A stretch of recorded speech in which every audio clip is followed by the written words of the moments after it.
Hello everyone, myself Piyush Antandil, Assistant Professor in Mahatma Gandhi Institute of Technical Education and Research Center, Navsari. This is the third video of physics. In first video, we already studied about basic definitions of simple harmonic motion. In second video, we studied about the differential equation of simple harmonic motion and its velocity equation. Now in third video, we are going to derive the energy equation of simple harmonic motion. So we are going to start with very basic thing, like each and every object processes some energy either while moving or at rest. In the simple harmonic motion, the object moves to and forth along the same path. That is, we already know with the example of pendulum. Do you think an object processes energy while traveling the same path again and again? Yes, it is energy in simple harmonic motion. Let's learn how to calculate this energy and understand its property. The total energy that particle process while performing simple harmonic motion is energy in simple harmonic motion. So take an example of pendulum. When it starts at its mean position, it is at rest. When it moves to and forth its extreme position, it is in motion, and as soon as it reaches to its extreme position, it comes to rest again. Therefore, in order to calculate the energy in simple harmonic motion, we need to calculate the kinetic and potential energy that the particle process. So, we need to study about kinetic energy in simple harmonic motion. So, kinetic energy is the energy processed by an object when it is in motion. Let's learn how to calculate the kinetic energy of the object. Consider a particle of a mass m that we already know about a pendulum performing a simple harmonic motion along the path. Okay, let O be its mean position, that is this mean position, that is its O. Therefore, it is going to move from its O to A, or this side, or we can say positive side or negative side. The instantaneous velocity of the particle performing simple harmonic motion at a distance x from the mean position that we already derived, that is v is equal to plus or minus omega under root of a square plus x square, that we already studied in our second video. So v square is equal to omega square a square minus x square. So kinetic energy is represented as 1/2 mv square. So putting the value of v, that is from here we can get 1/2 m omega square a square minus k square. But we already know k, that is our force constant, is equal to m omega square. So putting the value of k into this equation, we can get the equation of kinetic energy of 1/2 k a square minus x square. This both equation can be used to calculate the kinetic energy of the particle. Now move towards our potential energy. So potential energy of particle performing simple harmonic motion.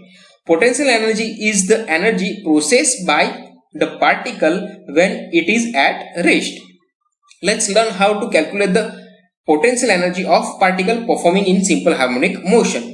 Consider a particle of m mass that we already know. Our mass is m for the pendulum, right?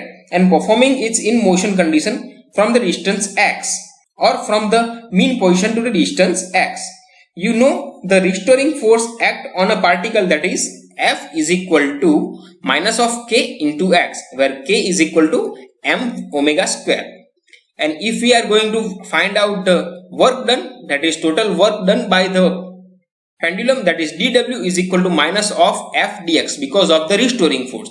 Minus of kx dx is equal to minus is going to be cancelled out, kx into dx. Therefore, the total work done to displace the particle now from 0 to the x distance, or we can say mean to the x distance, that is integration of dw is equal to integration of kx dx is equal to k, that is constant, into integration of x dx.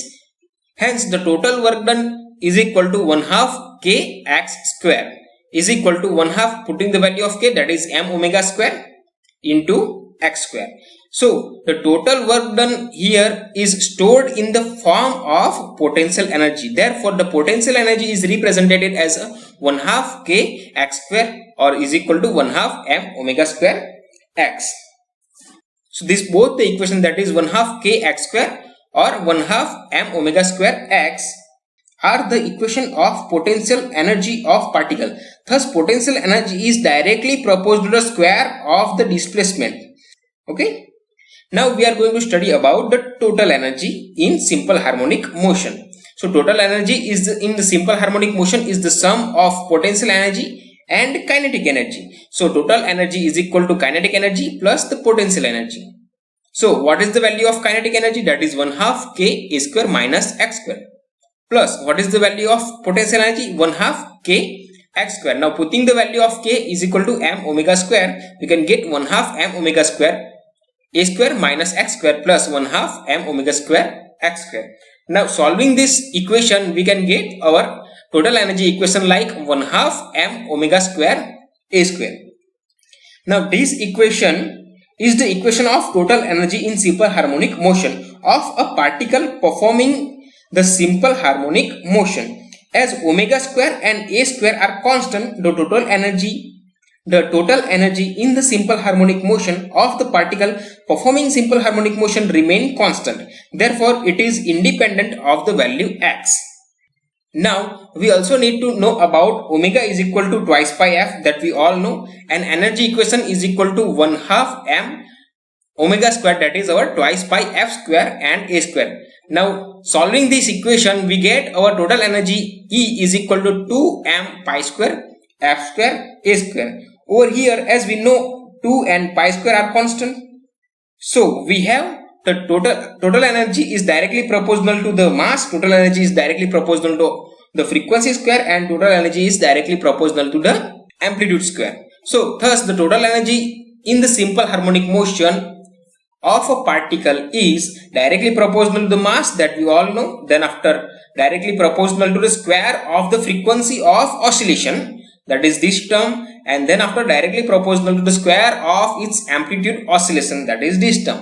Okay, so we already satisfied all these three terms. Now moving forward, we need to understand about the total energy represented with this graph. Over here, the blue graph, that is showing us a kinetic energy, and the dotted red graph is showing us the potential energy. So from this graph, we can say that the kinetic energy at a mean point is a maximum, and the potential energy at a mean point is a minimum. And at an extreme point, that is this point and this point, or we can say plus a and minus a point, the kinetic energy is going to be 0 and its potential energy is going to be maximum. So in the graph, we can see that as the mean position, the total energy in the simple harmonic motion is purely kinetic energy. At the extreme position, right? At the extreme point, the total energy is potential energy. In the total energy is simple harmonic motion is purely potential energy. At the other hand, kinetic and potential energy are interconvertible, and their sum is equal to 1/2 k a square. The nature of this graph is parabolic, as we all know. I hope all of you are getting the energy equation of simple harmonic motion and deriving the equation of kinetic energy and potential energy properly. Thank you.